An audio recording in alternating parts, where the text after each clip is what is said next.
मैं एक कमांडो हूँ। मुझे स्पेशल ऑपरेशंस में भेजा जाता है, लेकिन इस बार मेरी शायद किस्मत बहुत ज्यादा खराब है। मुझे स्पेशल ऑपरेशन में भेजा तो जा रहा है, लेकिन मैं इसे कोई स्पेशल ऑपरेशन नहीं मानता। ये तो साधारण सा सर्च एंड रेस्क्यू ऑपरेशन है। इसमें मेरे जैसे कमांडो को क्यों भेजा जा रहा है? लेकिन मेरे सीनियर ने कहा था कि मुझे टीम को लीड करना होगा, और मुझे टीम भी ऐसी दी गई थी जिसमें कोई और कमांडो नहीं था। देवांश जो कि एक आर्कियोलॉजिस्ट है, करणवीर जो कि एक केव एक्सप्लोरर है, अबीर वाइल्ड लाइफ स्पेशलिस्ट और लक्ष्य टेक्नीशियन और कैमरा ऑपरेटर। हम पांचों की टीम 3 लोगों को ढूंढने के लिए खादान में जाने वाली है। 30 सालों से एक खादान बंद है और वहां पर 3 जियोलॉजिस्ट गए थे जो वापस नहीं लौटे, और उन्हें ढूंढने का काम हमें दिया गया है। मैंने अपने सीनियर्स को समझाने की कई बार कोशिश की कि सर, इसमें किसी पुलिस वाले को भेज दीजिए, कमांडो को भेजने की क्या जरूरत है। लेकिन हमें सिखाया जाता है, जो ऑर्डर्स हमें मिले होते हैं उसको हमें मानना ही पड़ता है। इसीलिए मैं ना तो कर नहीं सकता था। फिर मैं अपने 4 साथियों से मिला, उनके बारे में कुछ जानकारी ली और हमें सुबह 6 बजे निकलना था। खादान के बाहरी हिस्से में हमें छोड़ा जाना था और हमें वहां गाड़ी से उतार दिया गया। मुझे लगा था बड़ी खादान होगी और रास्ता बिल्कुल हमारे सामने होगा। हम खादान के अंदर घुसेंगे और अंदर हमें टनल्स मिलेंगी, लेकिन मैं पूरी तरह से गलत था। ये कोई साधारण खादान नहीं है, बहुत पुरानी खादान है। कह सकते हैं जमीन में कई किलोमीटर का खड्डा बनाया गया है। अब बाकी टनल्स तो बहुत नीचे होंगी, लेकिन बिल्कुल नीचे तक पहुंचने के लिए पहले तो हमें चलना होगा। और ये खादान बिल्कुल साफ खादान नहीं थे, अब तो बहुत बड़ा जंगल बन चुकी थी। इतना बड़ा खड्डा और पेड़ ही पेड़, घना जंगल कई किलोमीटर तक फैला हुआ। हमारी टीम को गेट के पास छोड़ा गया था। वहां से इस खादान के अंदर जाने का रास्ता हमें साफ दिखाई दे रहा था, और हमें ये रास्ता चलकर पार करना था, क्योंकि पुरानी खादान है। किसी समय यहाँ पर ट्रक चलते होंगे नीचे तक पहुंचने के लिए। अब कई रास्ते टूट चुके होंगे, पेड़ वहां बन चुके होंगे, तो हमें चलकर ही जाना होगा। हम पांचों की टीम ने उस गेट को खोला था और उसके बाद दोबारा उसे बंद कर दिया था, क्योंकि ये खादान का एरिया रिस्ट्रिक्टेड है। बाहर से और कोई भी यहाँ पर आ नहीं सकता। और जियोलॉजिस्ट इसलिए नीचे गए थे, उन्हें अंदाजा लगा कि नीचे किसी तरह की हलचल हो रही है। वो बस ये चेक करना चाहते थे कि नीचे से किसी गैस का रिसाव तो नहीं हो रहा, या कुछ और ऐसा सीक्रेट मिशन जिसके बारे में मुझे तो बताया नहीं गया था। हमें तो सिर्फ उन्हें रेस्क्यू करना है। हो सकता है किसी टनल में वो फंसे हों या कोई हिस्सा धंस गया हो। मैंने अपने साथियों को चेतावनी दी थी कि सबसे आगे मैं रहूंगा, मुझसे आगे कोई नहीं निकलेगा। यहाँ खतरा बहुत ज्यादा हो सकता है।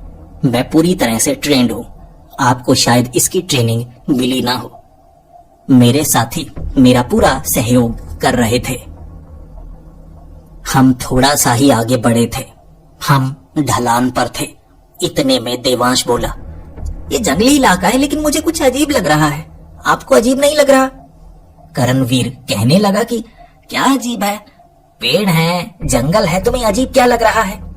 तभी अबीर जो कि वाइल्ड लाइफ स्पेशलिस्ट था, वो कहने लगा, हाँ मुझे तो बहुत ज्यादा अजीब लग रहा है।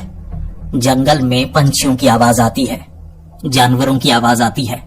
यहाँ तो सन्नाटा है, कोई आवाज नहीं आ रही। ऐसा तो मैंने किसी जंगल में नहीं देखा। मेरा भी यही सवाल था। मुझे भी कुछ समय से कुछ अजीब जरूर लग रहा था, लेकिन हमें अजीब देखने की आदत है। फिर अबीर कहने लगा, ये मेरा पहला अनुभव है जंगल में ऐसा सन्नाटा महसूस करने का। जब हम उस ढलान पर थे, किसी समय ये सड़क रही होगी, यहाँ से ट्रक गुजरते होंगे, लेकिन अब पेड़ सड़क के बीच में भी लगे हुए, बिल्कुल घना जंगल बना हुआ था, और यहाँ गाड़ी का इस्तेमाल तो किया ही नहीं जा सकता था। मैंने भी अपने साथियों को कहा था, यहाँ पूरी तरह से पहाड़ियां सी बनी हुई हैं और गहराई बहुत ज्यादा है, तो सब ध्यान रखेंगे, सड़क पर ही रहेंगे, हम इधर उधर बिल्कुल नहीं जाएंगे वरना नीचे गिर सकते हैं। सब मेरे पीछे पीछे ही थे। बड़े बड़े छोटे हर तरह के पेड़ थे, लेकिन रास्ता हमें साफ चाहिए था। इसके लिए बार बार नक्शे का इस्तेमाल करना पड़ रहा था। थोड़ा ही आगे हमें बड़े बड़े स्ट्रक्चर्स मिले। किसी समय यहाँ घर बनाए गए होंगे। जो लोग खदान में काम करते होंगे यहाँ पर शायद वो आराम करते होंगे या रहते होंगे, लेकिन वो लोहे के बड़े बड़े ढांचे थे और पेड़ों ने अपने तनों से और अपनी जड़ों से उन्हें अपने आगोश में ले लिया था। ऐसे स्ट्रक्चर्स देखने में बड़े भयानक लगते हैं और इससे हमें कुदरत का अंदाजा होता है। हम इंसान खुद को जितना भी बड़ा बनाने की कोशिश करें, लेकिन हम कुदरत से बड़े नहीं हो सकते। लक्ष्य अपने साथ कैमरा रखे हुए था और वो हर एक तस्वीर को खींच रहा था, वीडियो बना रहा था, और मैं जो भी बोलता वो मेरी तरफ कैमरा कर लेता। इसीलिए मैंने उसे साफ कहा, मेरे चेहरे को क्यों दिखाए जा रहे हो? मुझे अपनी तस्वीरें अच्छी नहीं लगती। कैमरा दूसरी तरफ घुमाओ, तुम्हारे लिए सिर्फ बातें जरूरी हैं, मेरा चेहरा जरूरी नहीं है। उसने कैमरा दूसरी तरफ घुमाया और फिर हमें वो बताने लगा, अरे देखो देखो, यहाँ पर हिरण भी है। दूसरी तरफ हमें एक हिरण नजर आया। लक्ष्य थोड़ा करीब जाना चाहता था, लेकिन देवांश ने मना कर दिया। अरे नहीं, जानवरों के करीब नहीं जाते, वो डर जाते हैं, भाग जाते हैं। लेकिन अबीर कहने लगा, बड़ा अजीब हिरण है, देखो किस तरह से एक टक लगाए हमें देखे जा रहा है। और लक्ष्य थोड़ा आगे की तरफ भी बढ़ा था, लेकिन उसके बावजूद वो हिल नहीं रहा। मैंने कहा, तो क्या हुआ, हिरण ऐसे ही होते हैं ना, वो हमसे डरते हैं, इसीलिए वो नहीं चाहते कि हम हरकत करें। वो थोड़ा सा सन्न हो चुका है, डरा हुआ है। अबीर ने कहा, नहीं, ऐसा कभी नहीं होता। वो जिस तरह से एक टक लगाए हमारी तरफ देख रहा है, वो हमसे डरा हुआ नहीं है, बल्कि वो हमारी पहचान कर रहा है। ऐसा मैंने पहले कभी नहीं देखा। मैं भी उस हिरण को देखकर थोड़ा हैरान था। 3-4 कदम मैंने भी आगे की तरफ बढ़ाए, लेकिन वो डरा नहीं, वो भागा नहीं। और उसके बाद अबीर ने कहा, उसकी आंखें देखो, वो पलके नहीं झपक रहा। ऐसा कभी नहीं होता। वो पिछले 2 मिनट से एक टक लगाए हमारी तरफ देखे जा रहा है, जैसे कोई असली हिरण हो ही ना, जैसे कोई मूर्ति हो। वैसे भी हम जानवरों को परेशान नहीं करना चाहेंगे। जंगल में वो जैसे रहते हैं, नियमों के अनुसार हमें उन्हें छेड़ना नहीं चाहिए। तस्वीरें आ गई हैं, हमें इन तस्वीरों की खास जरूरत भी नहीं है। हमें जो खोए हैं उन्हें ढूंढना है, तो हमें आगे की तरफ बढ़ना होगा, क्योंकि नीचे तक पहुंचने में हमें समय बहुत ज्यादा लगने वाला है। तो हम आगे की तरफ बढ़ने लगे। मैंने बार बार पीछे मुड़कर उस हिरण को देखा था। वो अपना मुंह हिला रहा था, हमारी तरफ देखे जा रहा। हम जितनी भी दूर जा रहे थे, वो वहीं पर खड़ा था और उसने इतने समय में एक बार भी पलकों को नहीं झपका था। हम उससे अब बहुत ज्यादा दूर निकल आए थे। हमें काफी ज्यादा चलना पड़ा और 2-3 घंटे चलने के बाद हम किसी न किसी जगह पर रुकते। पूरा का पूरा दिन इसी तरह से निकल चुका था और हमें अंदाजा था समय तो ज्यादा लगने ही वाला है। लेकिन रास्ते में हमें जो जो देखने को मिल रहा था उसकी हमें उम्मीद नहीं थी। हमें कई जानवर मिले जो कि रास्ते पर ऐसे खड़े थे कि वो हिल ही ना पा रहे हों, और एक टक लगाए हर जानवर हमें देखे जा रहा। कोई भी जानवर हमसे डरा नहीं और ना ही किसी जानवर ने हम पर हमला किया था। कुछ पेड़ ऐसे थे जो जमीन से निकले ऊपर की तरफ घूमकर दोबारा नीचे जमीन में धंसे हुए थे, जैसे 2 टहनियां हों उनकी। और कुछ पेड़ ऐसे थे जो जमीन के नीचे थे और जड़ें उनकी बाहर की तरफ निकली हुई। ऐसे पेड़ मैंने कभी नहीं देखे थे। और अबीर ने भी कहा था, मैंने भी ऐसे पेड़ कभी नहीं देखे। ये कैसा इलाका है? मुझे लगता है खदान के कारण यहाँ पर पेड़ों के आकार थोड़े बदले हुए हैं, जानवरों का स्वभाव थोड़ा बदला हुआ है। ऐसा अलग इलाकों में होता है, लेकिन मुझे नहीं अंदाजा था कि भारत में भी कोई ऐसी जगह है जहां ऐसे पेड़ लगते होंगे। मैंने अबीर से पूछा, क्या तुमने कभी ऐसा पेड़ देखा जो नीचे की तरफ लगा हो और उसकी जड़ें बाहर निकली हो? उसने ना में जवाब दिया था और उस समय मुझे भी मन में थोड़ी शंका हुई थी, क्या हम किसी बड़े खतरे में तो नहीं। फिर शाम का वक्त हो चुका था और मैंने अपने साथियों को कहा, हमें यहीं पर कैंप लगाना होगा। आसपास ज्यादा कुछ नहीं है, लेकिन वो देखो उस तरफ कुछ स्ट्रक्चर्स बने हुए हैं, तो वहां पर हम आसानी से टेंट लगा लेंगे। रात हम यहीं पर गुजारते हैं और कल सुबह फिर से हम चलना शुरू करेंगे। और मुझे नहीं लगता नीचे वाले हिस्से में हम ज्यादा समय लगा पाएंगे पहुंचने में। अब वो नजदीक ही है, लेकिन यहीं पर टेंट लगाएंगे तो ज्यादा अच्छा रहेगा। उन साथियों ने मेरी मदद की। हमने टेंट सेटअप कर लिया था, लेकिन रात के वक्त हमें चौकस रहना था और वैसे भी यहाँ पर मैं सोना नहीं चाहता था। हो सकता है 1-2 घंटे की झपकी लूं, लेकिन ऐसी जगह जहां मुझे अपनी टीम की सुरक्षा करनी थी, मैं तो सोने वाला नहीं था। मेरे साथी सो चुके थे, जबकि मैं टेंट से बाहर निकला एक सिगरेट का कश लेना चाहता था। मैं किसी को भी अंदाजा लगने देना नहीं चाहता था कि मैं सिगरेट पीता हूं। वैसे अमूमन मैं सिगरेट नहीं पीता, लेकिन जब भी मैं किसी मिशन पर आता हूं, मुझे सिगरेट की तलब लगने लगती है। इसका कारण है मेरे दिमाग का ज्यादा तेजी से काम करना। मैं अपने दिमाग को शांत कर नहीं पाता और सिगरेट इसमें मेरी मदद करती है। माना ये बुरी आदत है, ये बुरी आदत मुझे बहुत पहले से लगी है, इससे मैं पीछा छुड़ा नहीं पा रहा हूं। मैं नहीं चाहता था सिगरेट की स्मेल किसी को आए और वो मुझसे सवाल पूछे, इसीलिए टेंट से थोड़ा दूर निकला था। हाथ में मेरे टॉर्च थे। फिर से मुझे वही हिरण नजर आया, क्योंकि उसके पेट पर एक बड़ा निशान था। शायद किसी जानवर ने उस पर हमला किया होगा। ये वही हिरण था जो बिल्कुल ऊपर नजर आया था और इतनी नीचे। हम भी पूरा दिन चलते रहे थे, वो भी पूरा दिन चला होगा तभी यहां पहुंचा होगा। एक पेड़ के नीचे खड़ा मुझे ताके जा रहा था, पलके झपक नहीं रहा था। मैंने बार बार टॉर्च को बंद किया, चलाया, बंद किया, चलाया। मुझे लगा था इससे वो डरेगा, भागेगा, लेकिन वो भागा नहीं। अब अबीर भी यहां पर नहीं था और मुझे इस जानवर से चिढ़ होने लगी थी, इसीलिए मैंने पत्थर उठाया, उसकी तरफ मारा। मेरा निशाना बहुत अच्छा है। वो पत्थर उसके पेट पर टकराया था, लेकिन वो हिला तक नहीं। मैंने सिगरेट जला ली थी, टॉर्च को नीचे रख दिया था। अचानक मुझे एक परछाई नजर आई और पत्तियां हिलने की आवाज भी आई। कोई मेरे बेहद करीब से निकला था। मुझे ऐसा लगा कि ये कोई जानवर नहीं है, ये परछाई किसी इंसान की लग रही थी, लेकिन मैं पक्का नहीं था। मैंने टॉर्च की रोशनी उस तरफ मारी, मुझे कुछ भी नजर नहीं आया। मैं लगभग 10 मिनट तक वहां पर था। 2-3 बार मुझे वही परछाई बार बार नजर आ रही थी। ऐसा लग रहा था जैसे कोई मेरे करीब हो। मैंने एक बार आवाज भी लगाई, कौन हो तुम?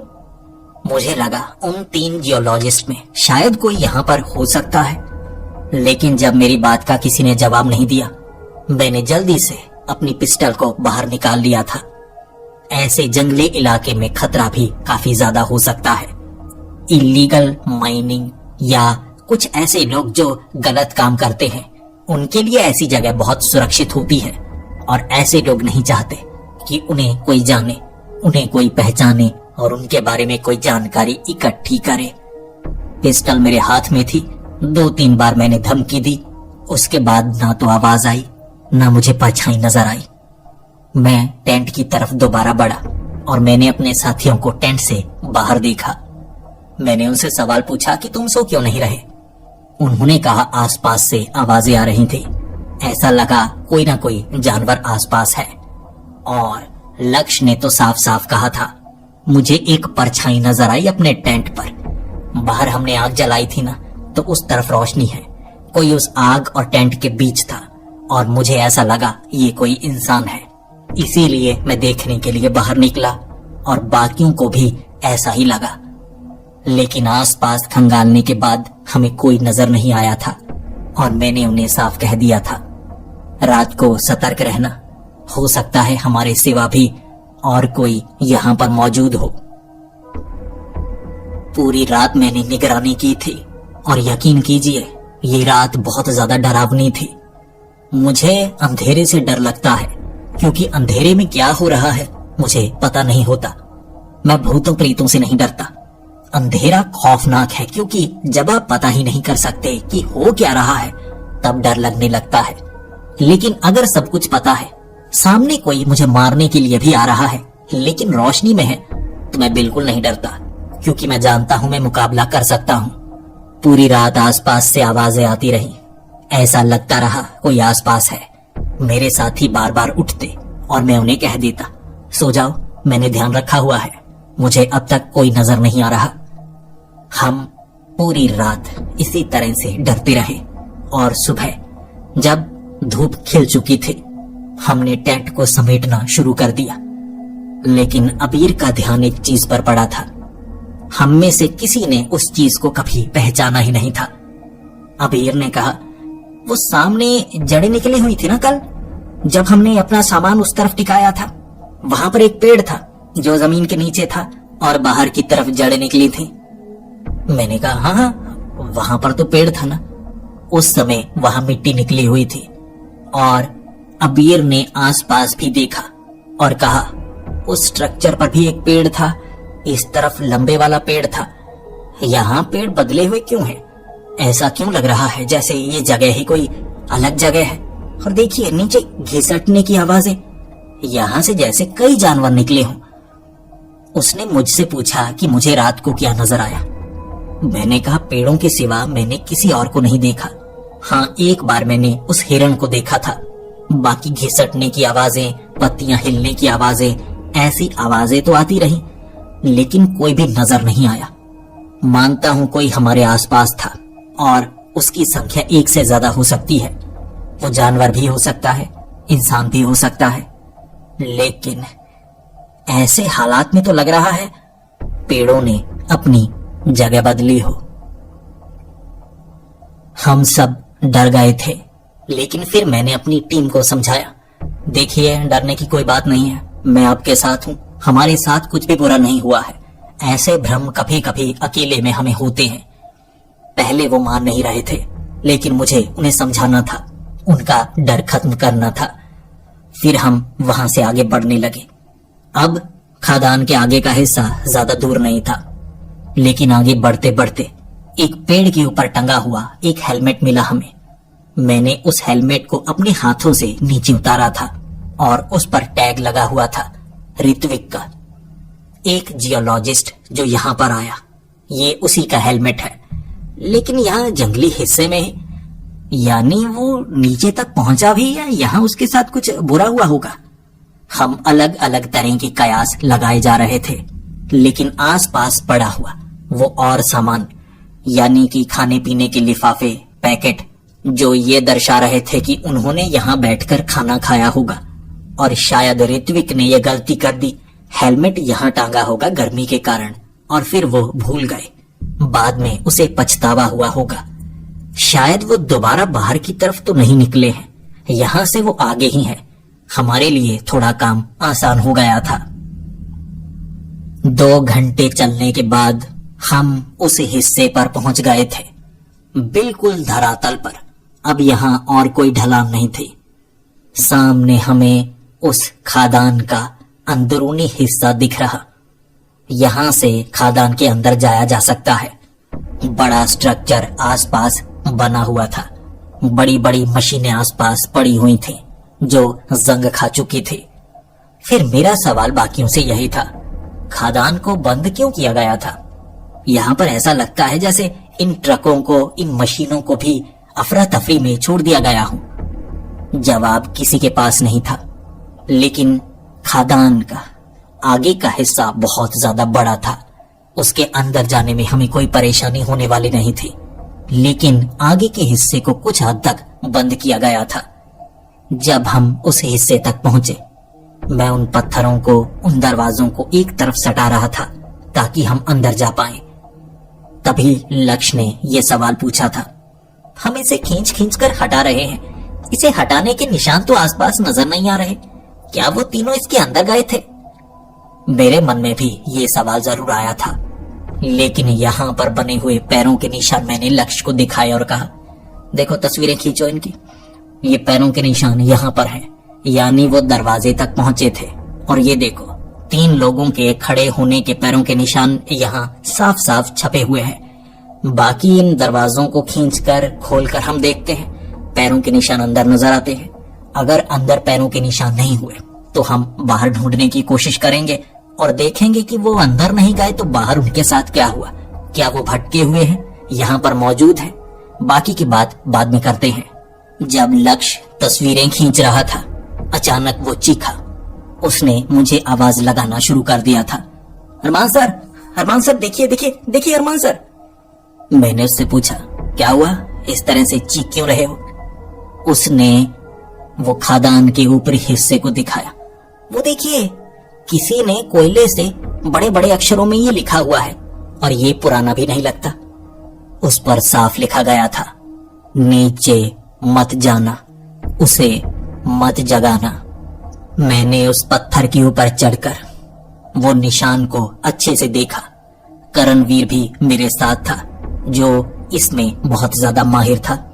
उसने उंगली से कोयले को थोड़ा साफ किया और फिर कहा, ज्यादा पुराना नहीं है ये, हो सकता है 3-4 दिन पुराना हो।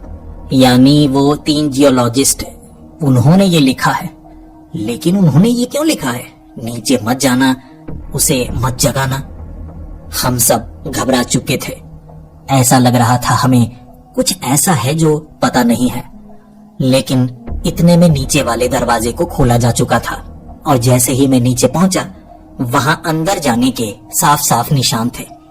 पैरों के निशान छपे हुए 3 लोगों के, यानी कि वो 3 अंदर गए हैं। मैंने अपने साथियों को कह दिया, हमें अंदर ढूंढने के लिए जाना होगा।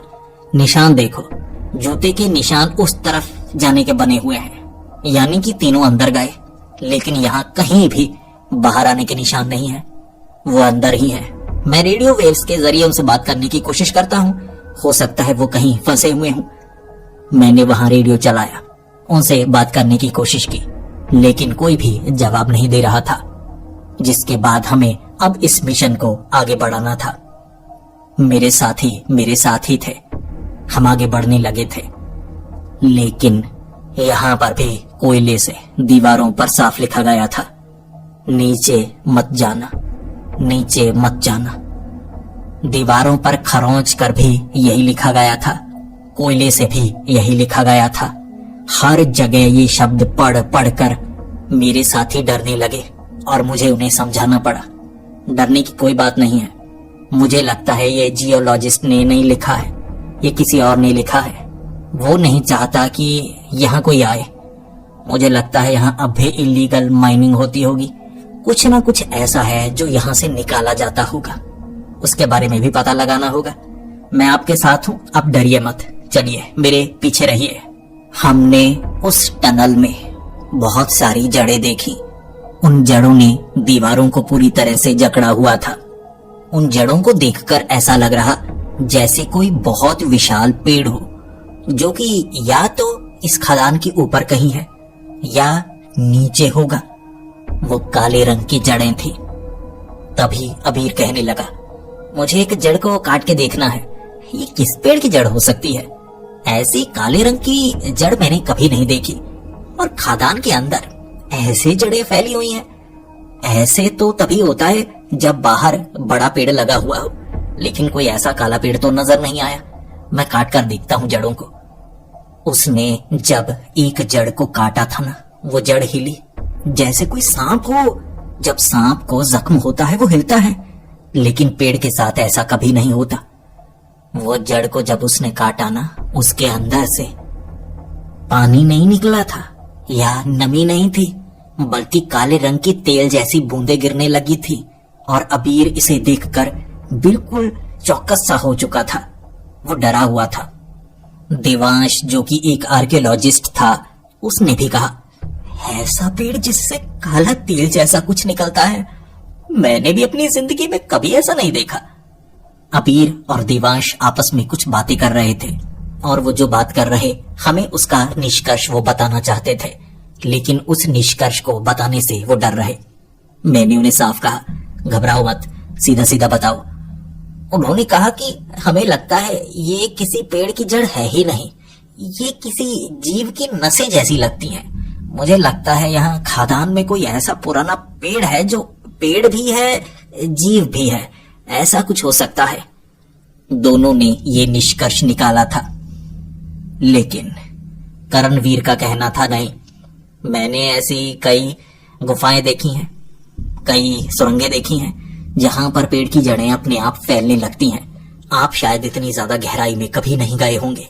ज्यादा गहराई है इसी कारण ये जो जड़ें हैं ना, ये इस तरह से सालों से बनी हुई हैं, तो इसके अंदर नमी पैदा हुई होगी और सड़न के कारण वो नमी का रंग काला हो गया। आप डरिए मत, हमें आगे बढ़ना होगा। जिसको बचाने के लिए हम यहाँ तक पहुंचे हैं उन्हें बचाकर हम बाहर निकलेंगे। अभी डरेंगे तो शायद आगे काम हम सही से कर ना पाए। मुझे उसकी बात बिल्कुल सही लगी। फिर मैंने कहा, आप मेरे पीछे रहिए, हमें और आगे बढ़ना होगा। हमने फिर से सुरंग में आगे बढ़ना शुरू कर दिया था और यहाँ तो बहुत सारा सामान पड़ा हुआ, पुराने कपड़े, हेलमेट, मशीनें, खुदाई की कुछ पुरानी चीजें भी यहाँ रखी हुई, लेकिन कोई भी चीज खराब नहीं थी। हाँ, मिट्टी से सनी हुई जरूर थी। ये वो सामान था जो 30 सालों से यहाँ का यहीं पड़ा हुआ है। थोड़ा आगे बढ़ने के बाद हमें ढेर सारा सामान मिला और वो सामान ज्यादा पुराना भी नहीं लग रहा था। टूटी हुई टॉर्च के कुछ हिस्से थे, फटे पुराने बैग पड़े हुए थे, कुछ ड्रिल मशीनें भी थीं और ये पुरानी नहीं थी। उसे उठाकर ये साफ हो चुका था ये उन जियोलॉजिस्ट का सामान है, यानी हम बिल्कुल सही दिशा की ओर ही बढ़ रहे हैं। लेकिन मेरे साथी थोड़ा घबराने लगे थे कि ये सामान यहाँ पर बिखरा क्यों पड़ा है, क्योंकि जियोलॉजिस्ट अपने सामान को बड़े संभाल कर रखते हैं। ऐसे यहाँ पर क्यों बिखेरा होगा, क्योंकि यहाँ तक तो रास्ता बिल्कुल सीधा था। अगर यहाँ से वो भटके तो बाहर की तरफ उन्हें निकलना चाहिए था। वो बाहर नहीं निकले, यहाँ से गए तो कहाँ गए। मैंने अपने साथियों को समझाया हुआ था, कहीं कोई टूटा हुआ हिस्सा हो, अगर आपको कोई कमजोर टनल मिली तो उस तरफ हम बिल्कुल नहीं जाएंगे और सब सावधान रहेंगे।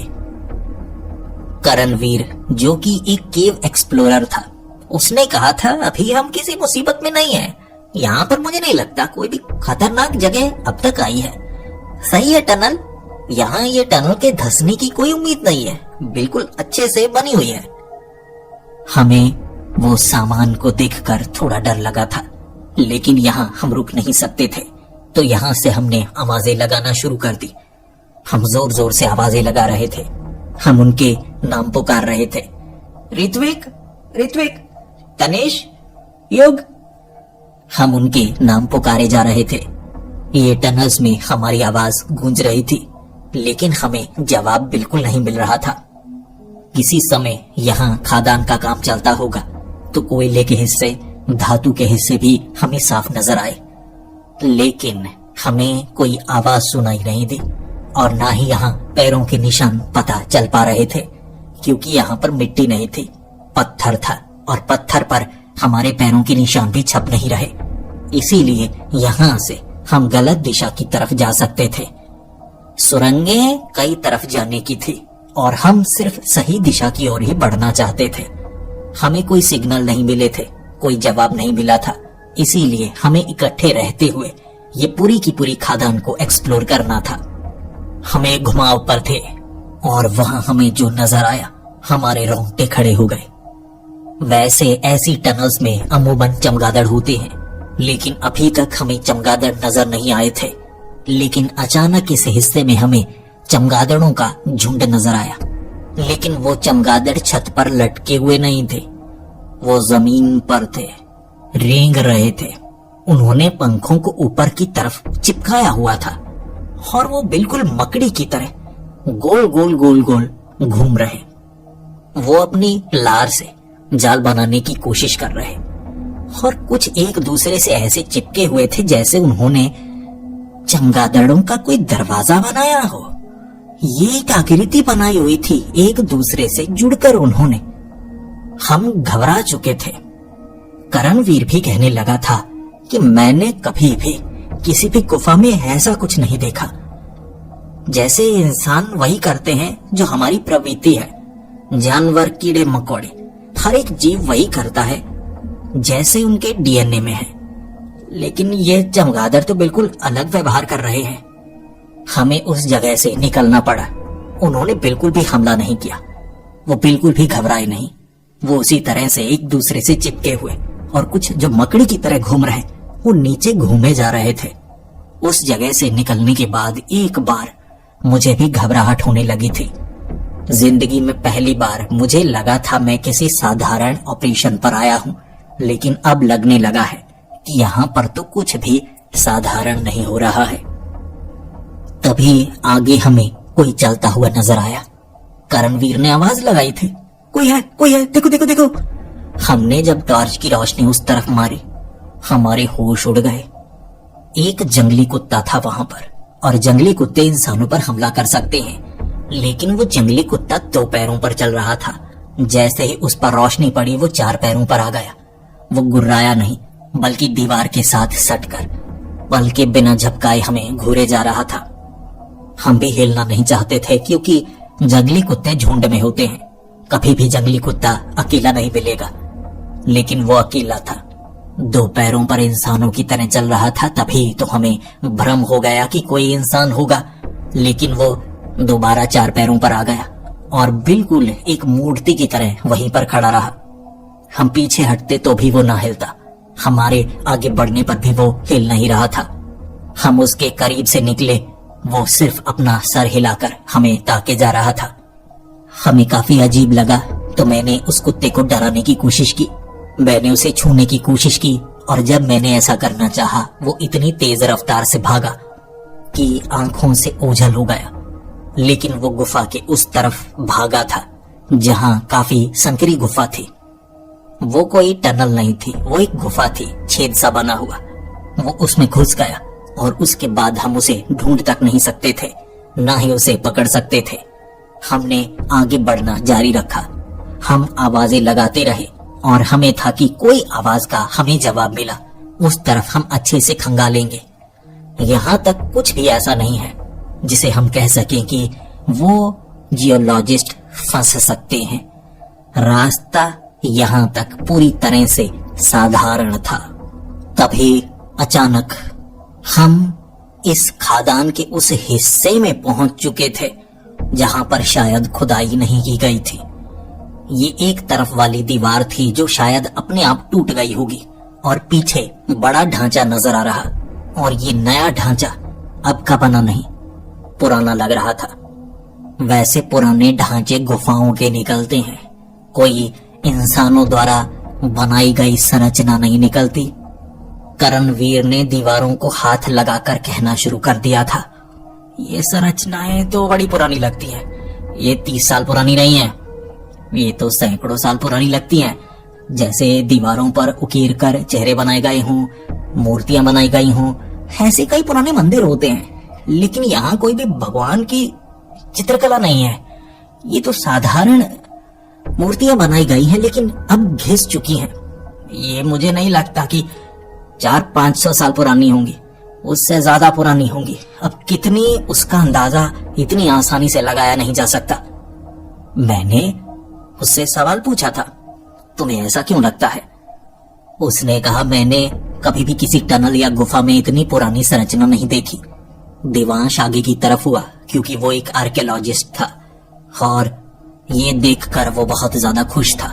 वाह, ये ढांचा मुझे लगता है हजारों साल पुराना है। वाह, हमारे यहाँ पर कुछ पुराना मिला है। मुझे नहीं लगता ये मंदिर होगा, ये कोई और संरचना लगती है, लेकिन इतना है, इस जगह का इस्तेमाल किया जाता होगा। यहाँ तक इंसान पहले पहुंचे थे, इस खदान से बहुत समय पहले, लेकिन इतनी ज्यादा गहराई पर इंसान कर क्या रहे होंगे, और यहाँ तक पहुंचने का रास्ता कहाँ से होगा? वो खुश था, लेकिन उसकी खुशी धरी की धरी रह गई जब हम पर एक जानवर ने हमला किया था। वो जानवर ने करणवीर को पकड़कर घसीटना चाहा। पत्थर उसके सर पर लगा था और उसके सर से खून निकलना शुरू हो गया था। वो जानवर बड़ा अजीब था। पहले तो समझ में आ ही नहीं रहा था कि वो क्या चीज है, उसके बाद उसकी टांगे समझ में आई। उसका मुंह लकड़ी का बना हुआ, शरीर पर पत्तियां जैसी निकली हुई थी। पत्थर के कुछ टुकड़े भी उसके शरीर से चिपके हुए थे। जब उसने देवांश पर भी हमला किया, उसे भी चोट पहुंचानी चाहिए। मेरे पास और कोई रास्ता नहीं था। मैं टनल्स, गुफाओं में ये उम्मीद नहीं कर रहा था कि कोई जानवर मिलेगा, लेकिन मैं उन पर हमला भी नहीं करना चाहता था जब तक वो हमला ना करे। लेकिन अब मेरे साथियों को चोट पहुंच रही थी और वो काफी ज्यादा ताकतवर था। धकेलने पर वो पीछे हो नहीं पा रहा क्योंकि उसका वजन बहुत ज्यादा था। मैंने अपनी पिस्टल निकालकर उस पर गोलियां चलाना शुरू कर दिया। मैंने इतनी गोलियां चलाई कि उसके पेट का हिस्सा फट चुका था। 2 हिस्से हो गए क्योंकि सबसे कमजोर कड़ी उसकी यही थी।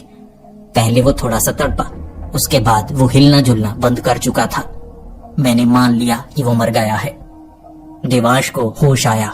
करणवीर भी अपने सर के उस खून को बंद करने में लगा हुआ था। हम वहीं पर सिमटे हुए थे और अब आगे बढ़ना नहीं चाहते थे जब तक हम पूरी तरह से ठीक महसूस नहीं करते। फिर अबीर ने उस जानवर को छूना चाहा। मैं उसे मना कर रहा था, नहीं, जानवर को मत छुओ, पता नहीं कौन सा जानवर है। उसने कहा, मुझसे ज्यादा किसी को क्या पता होगा, मैं एक वाइल्ड लाइफ एक्सपर्ट हूँ। फिर उसने उस जानवर को छुआ, देखा और आवाज लगाकर सबको बुलाने लगा। लक्ष्य जो की तस्वीरें खींचना चाहता था, लेकिन उसकी भी समझ में नहीं आ रहा तस्वीर खींचे किस तरफ से। देखने में यह कोई जानवर नहीं लगता। देवांश, करणवीर ने भी उस जानवर को छूकर देखा और फिर वो अबीर के साथ कुछ डिस्कशन करने लगे। मुझे उनकी आवाज साफ सुनाई नहीं दे रही थी। मैं उत्सुक था, जानना चाहता था और डरा हुआ था। मैं बार बार उनसे सवाल किए जा रहा, मुझे भी बताओ, मैं टीम को लीड कर रहा हूँ, मुझे सब कुछ जानना बहुत ज्यादा जरूरी है। फिर उन्होंने वो जानवर की बाजू को ऊपर उठाया और कहा, छूकर देखिए, छूकर देखिए। मैंने उस बाजू को छूकर देखा, ये तो लकड़ी जैसी बाजू लगती है। उसने कहा, हाँ हाँ, वही तो बात है, ये कोई जानवर नहीं है, ये पेड़ था, लेकिन ये हिल रहा था। ऐसा कैसे हो सकता है? पेड़ जमीन में रहते हैं, माना कुछ पेड़ हैं जो हिल पाते हैं, जड़ों के जरिए जमीन से जुड़े होते हैं। ये पेड़ था, हम पर पेड़ ने हमला किया, जो कि बिल्कुल जानवर की तरह व्यवहार कर रहा था, और यहाँ से कटने के कारण वो किसी तरह से मरा, या कह सकते हैं बेहोश हुआ। लेकिन लकड़ी हिल कैसे रही थी? पेड़ ऐसा नहीं करते। किसी के पास कोई जवाब नहीं था। ऐसा कुछ किसी ने जिंदगी में पहले कभी नहीं देखा था। और मैंने उन्हें समझाया, हमें जल्द से जल्द बाहर निकलना चाहिए। हम अपने साथियों को ढूंढेंगे या पता करेंगे उनके साथ क्या हुआ, क्योंकि यहाँ पर खतरा बहुत ज्यादा है। मुझे आगे उन टनल्स में दीवारों से निकलते हुए और हिलते हुए पेड़ नजर आ रहे थे। छोटी छोटी टहनियां, मशरूम थी जो ऊपर की तरफ खुलती और बीच में से आंखें दिखती मुझे। ऐसी मशरूम भी मैंने कभी नहीं देखी थी। मेरे साथी सन्न थे और फिर हम पर वैसे ही पेड़ों जैसे जीवों ने हमला किया। उनके आकार छोटे थे, उन्हें धकेलना, वहां से भगाना आसान था, और मैंने महसूस किया चीखने पर वो डरते हैं। मैंने अपने साथियों को भी इसके बारे में बताया था। वो आवाज से डरते थे और हमने चीख चीख कर उन्हें पीछे कर दिया। फिर एक सुरंग को हमने पत्थर लगाकर बंद किया। ये एक चेम्बर की तरह था, बहुत पुराना चेम्बर। दीवारें पूरी तरह से समतल थी, जैसे पत्थर की कोई दीवार हो, लेकिन ये पत्थर को उकेर कर बनाया गया एक कमरा था, जिसमें कुछ आकृतियां बनी हुई और सीलन के कारण उसमें चमक भी थी। ये चेम्बर हजारों साल पुराना लग रहा था। हम उस हिस्से में पहुंच आए थे जहां शायद हमसे पहले कोई कर्मचारी आया नहीं होगा। मैंने अपने साथियों से सवाल किया, आपको लगता है कि वो जियोलॉजिस्ट यहां तक पहुंचे होंगे? उन्होंने कहा, अगर हमें कोई भी सामान मिलता है यहाँ पर, तब तो हम आगे ढूंढने के लिए जाएंगे, लेकिन अगर हमें यहाँ कोई सामान नहीं मिलता तो फिर हम आगे नहीं जाएंगे। यहाँ खतरा बहुत ज्यादा है, हमें अलग टीम को यहाँ पर लाना चाहिए। यहाँ पर वो जीव हैं जिनकी अब तक खोज नहीं हुई है, पेड़ों जैसे दिखने वाले जीव जो धरती के अंदर रहते हैं। ये तो एक बहुत बड़ी खोज होगी, हमें अपनी जान को खतरे में नहीं डालना चाहिए। ये अबीर का कहना था, और करणवीर का कहना था कि अगर हमें कुछ मिलता है तो ढूंढते हैं वरना निकलते हैं। मैंने उन्हें कहा, हम मिशन पूरा करके ही जाएंगे, अधर में छोड़कर बाहर नहीं निकल सकते। 3 लोगों को ढूंढने आए हैं, हमें पहले ये पता करना होगा कि वो जिंदा हैं या नहीं। 1 घंटा हमने वहां पर आराम किया। अब शरीर सही से काम कर रहा था, अब थकान भी मिट चुकी थी। जब हमने पत्थर को हटाया, हमें उम्मीद थी वो जीव वहीं पर होंगे, लेकिन ऐसा नहीं था। वो जगह पूरी तरह से खाली हो चुकी थी। फिर हमने अच्छे से खंगाला, क्या हमें कुछ ऐसा मिलता है जिससे हमें पता चले कि हमारे सिवा यहाँ कोई और इंसान आकर गया है, क्योंकि यहाँ पर वो जियोलॉजिस्ट ही आए होंगे। पीछे का वो हिस्सा जो टूटा था वो कुछ समय पहले टूटा होगा। ये रास्ता अभी खुला है, तो कोई इंसान यहाँ पर नहीं आया उन तीनों के सिवा। हमने आसपास तलाश की तो हमें बैग मिले, कुछ कपड़े मिले, और ये वही कपड़े थे जो कि उन जियोलॉजिस्ट के थे। उन पर नाम छपे हुए थे। मेरे साथी घबराए और करणवीर तो कहने लगा था, हमें ये नहीं मिलने चाहिए थे, हमें आगे नहीं बढ़ना चाहिए, हमें पीछे जाना चाहिए, मुझे डर लग रहा है। मैंने कहा, नहीं, अब हमें कपड़े मिले हैं, हमें आगे बढ़ना होगा, हमें उन्हें ढूंढना होगा। शायद वो अब भी जिंदा हो, क्योंकि आवाज से ये डरते हैं, तो उन्होंने चीखा होगा, आवाजें लगाई होंगी। लेकिन देवांश का कहना था, मुझे डर इस चीज का नहीं है कि ये जानवर या पेड़ हम पर हमला कर रहे हैं, मुझे डर एक चीज का है कि यहाँ पर सब कुछ अलग हो रहा है। जानवर भी अलग, पेड़ भी अलग, पुराना हिस्सा, आगे कुछ ऐसा ना मिल जाए जिससे हम बच ना पाए। उसकी ये बात ने मुझे भी डराया था, लेकिन मैं कभी भी अपना ऑपरेशन बीच में छोड़कर भागता नहीं, चाहे मेरी जान भी चली जाए।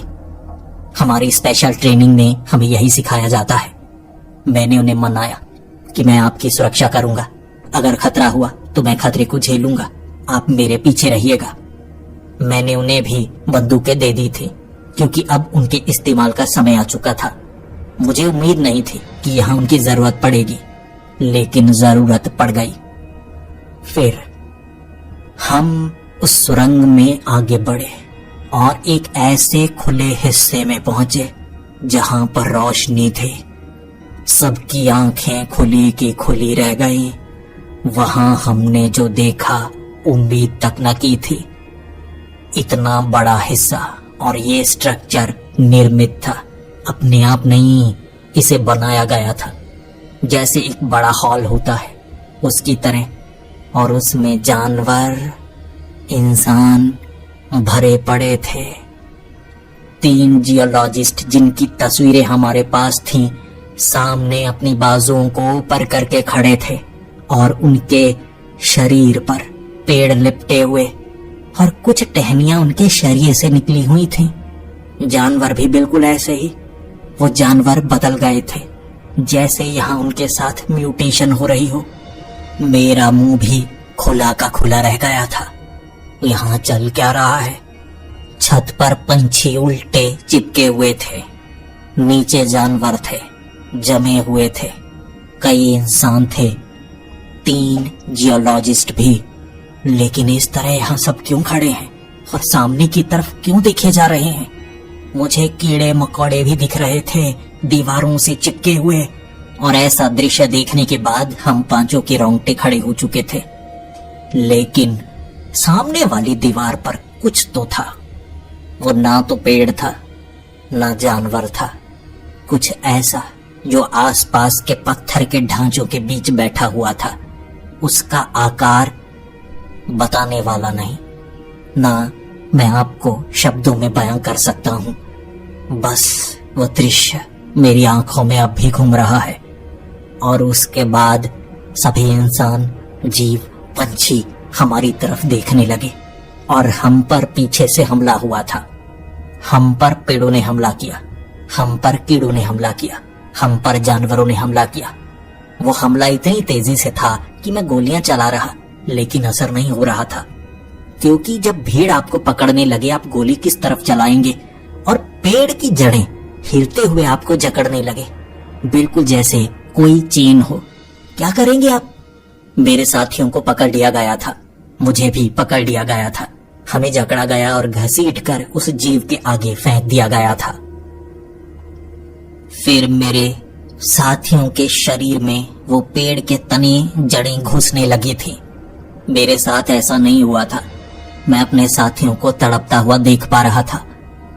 वो तने उनके मुंह के अंदर जा चुके थे, जिस कारण वो चीख भी नहीं पा रहे।